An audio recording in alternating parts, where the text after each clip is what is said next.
এতদিনে ইসলাম খুঁজে পেয়েছি, জানে না যে হাদিয়া দোজখে পাও রেখেছে। তুই যেই দিন মরবি এমন আযাব চলবে তোর কবরে, পাতলা পায়খানা কবরে ফিরবি। ফরজ নামাজের পরে দোয়া। জি, আগে বলতো যে আল্লাহ ছাড়া কারোর কাছে চাওয়া যাবে না, এখন বলছে আল্লাহর কাছেও চাওয়া যাবে না। বুঝতে পারছেন? ফরজ নামাজের পরে চাওয়া যাবে না, জানাজার নামাজের পরে চাওয়া যাবে না। জানাজার নামাজের পরে দোয়া করা কি? বলে জানাজার নামাজই তো একটা দোয়া রে, জানাজার নামাজের পরে দোয়া করা বিদআত। একজন ব্যক্তি আমার সামনে বলল, আমি সব সময় আমার গাড়ির ডিক্কিতে কিছু কিতাবপত্র নিয়ে যাই, চুপ করে সুনানুল কুবরা লিল বাইহাকি বের করলাম। একই খণ্ডে দুটি হাদিস আছে। হাদিস কি? হযরতে আবু হুরায়রা রাদিয়াল্লাহু তাআলা আনহু একজন মৃত্যু ব্যক্তির জানাজার নামাজ আদায় করলেন, সাল্লাল্লাহু আলাল মানফুস, মৃত্যু ব্যক্তির জানাজার নামাজ আদায় করলেন, সুম্মা ক্বাল, তারপরে তিনার জন্য দোয়া করলেন। হযরতে আলী রাদিয়াল্লাহু তাআলা আনহু একজন মৃত্যু ব্যক্তির জানাজার নামাজ আদায় করলেন। জানাজার নামাজ আদায় করার পর বাদামা সাল্লা, জানাজার নামাজ করার পরে তিনি মৃত্যু ব্যক্তির নামে দোয়া করলেন। তাহলে যদি জানাজার পরে দোয়া করা বিদআত হয়, কোন ওয়াহাবী মায়ের দুধ যদি পান করে থাকো, হযরতে আবু হুরায়রা হযরতে আলীর উপরে বিদআতের ফতোয়া লাগিয়ে দেখাও, মনে করো বাপের বেটা লাগাতে পারে না। জানে যে হযরতে আলীকে যদি বিদআতি বলি ঈমান তো চলে যাবে, সুন্দর বউটাও চলে যাবে। জি, হযরত আবু হুরায়রাকে যদি বিদআতি বলি ঈমান তো চলে যাবে, বউটাও চলে যাবে। কার সঙ্গে সংসার করব? তো সাহাবায়ে কেরাম জানাজার পরে হযরতে আলী দোয়া করেছেন, হযরতে আবু হুরায়রা দোয়া করেছেন। এখন বিষয় হলো হুজুর সাহাবা দোয়া করেছেন কিন্তু সম্মিলিত দোয়া তো করেননি। শুনো শুনো, আপনার মুজামুল কাবীর লিতাবরানির মধ্যে হাদিস, যে হাদিসটিকে ইমাম হাইসামি মাজমু যাওয়াইদের মধ্যে উল্লেখ করে বলেছেন, ইমাম তাবরানি যে হাদিসটি উল্লেখ করেছেন হাদিসটি সহিহ। হাদিসটি কি? হযরতে সালমান ফারসি রাদিয়াল্লাহু তাআলা আনহু বলে, যখন এক দল লোক মহান রব্বুল আলামিনের দরবারে নিজের হাতের তালু উঁচু করে দোয়া করে, তারা আল্লাহর কাছে যা চায় আমার আল্লাহ তাদেরকে তাই দেয়। জোরে বল সুবহানাল্লাহ। তো যেখানে সাহাবায়ে কেরাম দোয়া করেছে, জানাজার নামাজের পর কেউ যদি হাত তুলে সম্মিলিতভাবে দোয়া করে, এটা নাজায়েজ না। হযরতে আবু হুরায়রা থেকে প্রমাণিত, হযরতে আলী থেকে প্রমাণিত। তাই আমার নবী বলেছেন মান আলিহি ওয়া সাহাবী, যে আমার তরিকাতে চলবে, আমার সাহাবার তরিকাতে চলবে, তারাই হলো জান্নাতি। যারা জানাজার নামাজের পরে দোয়া করে তারাই হলো জান্নাতি। জোরে বল সুবহানাল্লাহ। আর যারা বলে জানাজার নামাজের পরে দোয়া নেই, পাকা মুনাফিক। আপনাকে মিথ্যা বলছে। এর দৌড় হচ্ছে কালিয়া চকব দিতে, কলকাতার খবর কি দিবে?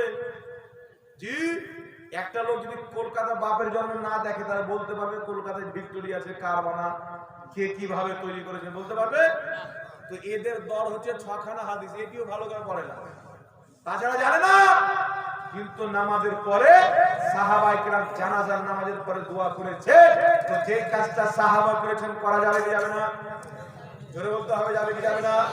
তাই আমার নবী বলেছেন আলাইকুম বিসুন্নতি ওয়া সুন্নতি খুলফায়ে রাশিদিন। হযরতে আলী নবী মুস্তাফার চতুর্থ নম্বর খলিফা জানাজার নামাজের পরে দোয়া করেছেন। বুঝা গেল সাহাবা যে কাজ করেছেন সুন্নি জামাত ওই কাজকে করবে, কারণ নবীর তরিকা সাহাবীর তরিকা তোমরা ছেড়ে ইহুদির তরিকাকে নিয়েছো। সুন্নি জামাত কালকেও সাহাবার তরিকাতে ছিল, আজকেও আছে, কিয়ামত পর্যন্ত থাকবে। জোরে বলুন সুবহানাল্লাহ। এইবার চলে আসেন ফিকহ কিতাবের মধ্যে আছে যে জানাজার নামাজের পরে দোয়া করিও। হাদিসে আছে দোয়া করেছেন সাহাবা, ফিকহ কিতাবে আছে। কিছু দেওবন্দি উঠলো, হুজুর অমুক কিতাব আছে জানাজার নামাজের পরে দোয়া করিও না, অমুক কিতাব আছে দোয়া করিও না। আমি তো এই জন্য বলি, যেখানে জ্ঞান থাকে ওয়াহাবি থাকে না, যেখানে ওয়াহাবি থাকে সেখানে জ্ঞান থাকে না। ফিকহ কিতাবে বলা হয়েছে জানাজার নামাজের পরে দোয়া করিও না। কোন দোয়া? বলে জানাজার নামাজের পরে দোয়াকে এত লম্বা করিও না যেন লাশ সরে না যায়, দাফন করতে দেরি না হয়ে যায়। কিন্তু 2 মিনিট 5 মিনিট 10 মিনিট জানাজার পরে দোয়া সাহাবায়ে কেরাম করেছেন, এটা কোনোদিন বিদআত হতে পারে না। যেটা সাহাবা করেছেন ওটাই হচ্ছে শরীয়ত। ধরে বলেন সুবহানাল্লাহ। তাহলে সাহাবা যেটা করেছে করা যাবে কি যাবে না? আরেকটি কথা এখানে মাসলা ক্লিয়ার করে দিই, ফরজ নামাজের পরে বলছে করা যাবে না। আগে বলতো যে ফরজ নামাজের পরে কোনো দুয়াই নাই। এই সুন্নিরা যখন দলিল দিল, আল্লাহ বলছেন ফাইদা ফারাগতা ফানসাব, নবী যখন তুমি নামাজ থেকে ফারিগ হবে দুয়াতে মেহনত করো, দুয়াতে লেগে যাও। এই আয়াতের তাফসীর হযরতে ইবনে আব্বাস রাদিয়াল্লাহু তাআলা আনহুমা সাহাবী রাসূল নিজের কিতাব তাফসীর ইবনে আব্বাসের মধ্যে বলেছেন, আল্লাহ বলেছেন ফাইদা ফারাগতা ফানসা, যখন তুমি নামাজ থেকে ফারিগ হবে মাহবুব দুয়াতে পরিশ্রম করো। এর অর্থ হচ্ছে ফরজ নামাজ থেকে যখন তুমি ফারিগ হয়ে যাবে সঙ্গে সঙ্গে আল্লাহর দরবারে দুয়াতে মগ্ন হয়ে যাও। জোরে বলুন সুবহানাল্লাহ। তাহলে ফরজ নামাজের পরে দোয়া করা এটা কোরআন থেকে প্রমাণিত হলো। এই দলিলগুলো যখন আমরা দিলাম তো বলছে দোয়া তো আছে, আল্লাহর নবী দোয়া করেছেন কিন্তু আল্লাহর নবী হাত তুলেনি। ব্রাদার রাহুল বলছে যে ফরজ নামাজের পরে নবী দোয়া করেছেন কিন্তু হাত তুলেননি। তাহলে কত বড় মিথ্যাবাদী! ফরজ নামাজের পরে হাত তুলে দোয়া করার আমি আমার ক্ষুদ্র জ্ঞানে 7টি হাদিস পেয়েছি। 7টি হাদিসের মধ্যে সহিহ হাদিসও আছে, হাসান হাদিসও আছে, দঈফ হাদিসও আছে। যেই জায়গাতে সহিহ হাদিস আছে, হাসান হাদিসও আছে, ওই জিনিসটাকে বলছে নবী হাত তুলে দোয়া করেনি। তো কত বড় কাযযাব, মিথ্যা! ওই যদি পড়ে বক্তব্য দিত তাহলে এই কথা বলতো না। ও তো বক্তব্য দিয়েছে ওর দাজ্জাল কানা বাপের শুনে। তাহলে ওর বাপ যা গিয়েছে ও তা গাবে কি গাবে না? এ বলছে তাকলিদ করা যাবে না, কিন্তু সবচাইতে বড় অন্ধ মুকাল্লিদ হচ্ছে এই বেটা। সবচাইতে বড় অন্ধ মুকাল্লিদ হাদিসে আছে আর বলছে নাই। কেন নাই? কোথায় শিখলেন? পড়তো তো পেতক না, পড়েনি, বাপের কাছে শুনেছে যে আমাদের পূর্বপুরুষ তো বলছে জানাজার পরে দোয়া নাই, ফরজ নামাজের পরে হাত তুলে নয় পাক দোয়া করেননি।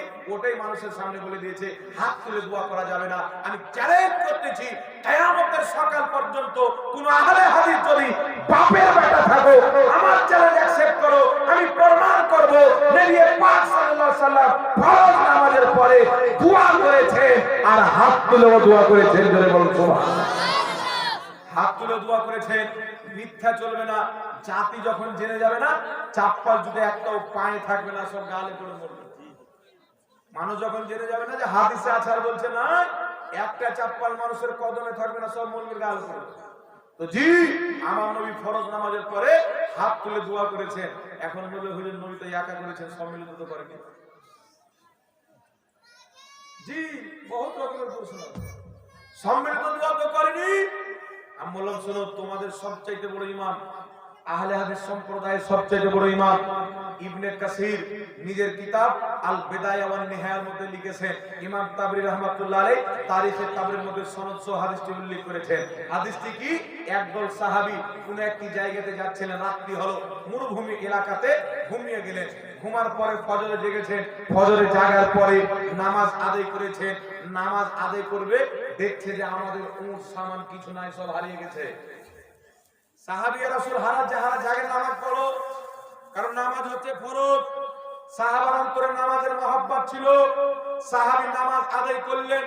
নামাজ আদায় করার পর নবী পাকের প্রিয় সাহাবী হযরতে আলা হাজরামি রাদিয়াল্লাহু আনহু নিজের দুইখানা হাত তুললেন, আর উনাকে দেখে যতজন মুসাল্লি ছিলেন সবাই হাত তুললেন।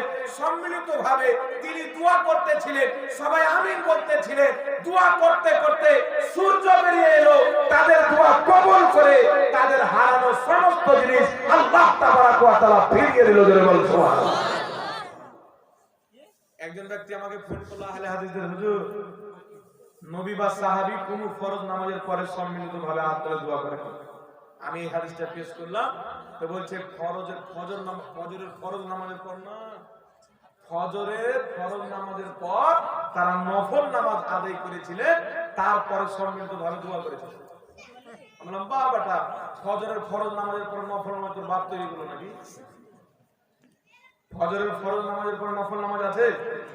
কথা বলেন আছে? তাহলে এইটুকু ওদের দিমাগ নেই। এই জন্য বলি যেখানে জ্ঞান থাকে ওয়াহাবি থাকে না, যেখানে ওয়াহাবি থাকে জ্ঞান থাকে না। আমার নবী বলেছেন সকালবেলা মানুষ বের হবে ঈমান নিয়ে, বিকালবেলা কাফির হয়ে আসবে। আগুনের গোলা হাতে ধরা সহজ হবে, ঈমান বাঁচা সহজ হবে না। এখন বর্তমানে যেগুলো লোক এদের মিষ্টি কথা, সহিহ হাদিসের বাহানা শুনে এদের দলে যাচ্ছে, এইগুলো সব জাহান্নামীদের কাতার বাড়ছে। কেন? কিয়ামত অতি শীঘ্রই আসছে। আর এরা মনে করছে বাপরে এতদিনে ইসলাম পেলাম, এর আগে ইসলাম ছিল না। এতদিনে ইসলাম খুঁজে পেয়েছি, জানে না যে হাদিয়া দোজখে পাও রেখেছে। তুই যেই দিন মরবি এমন আযাব চলবে তোর কবরে, পাতলা পায়খানা কবরে ফিরবি। ধেজিয়া উড়ে যাবে। কারণ এই নীল আকাশের নিচে একটি জামাত জান্নাতি, যেই জামাতটি হচ্ছে আহলে সুন্নাত ওয়াল জামাত।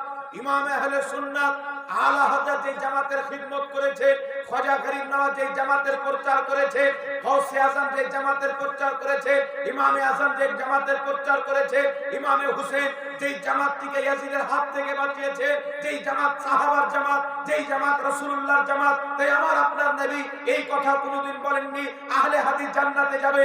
আমার নবী বলেছেন আহলে সুন্নাত ওয়াল জামাত কিয়ামতের ময়দানে যারা আহলে সুন্নাত ওয়াল জামাত সুন্নি মুসলমান, তাদের চেহারা দিয়ে নূর বের হবে। যারা আহলে সুন্নাত ওয়াল জামাতের বাইরে, তাদের চেহারা খিনজিরের মতন কালো হয়ে যাবে। তাই সুন্নি জামাত জান্নাতি, এটাই বাস্তব, এটাই সত্য। এর আজকে বিদআত আর শিরকের ফতোয়া দিচ্ছে, কিন্তু একটি কথা মনে রাখবেন, আহলে সুন্নাত ওয়াল জামাতের কোন একটি বিষয়কে শিরক প্রমাণ করার মতন ক্ষমতা করেন নাই।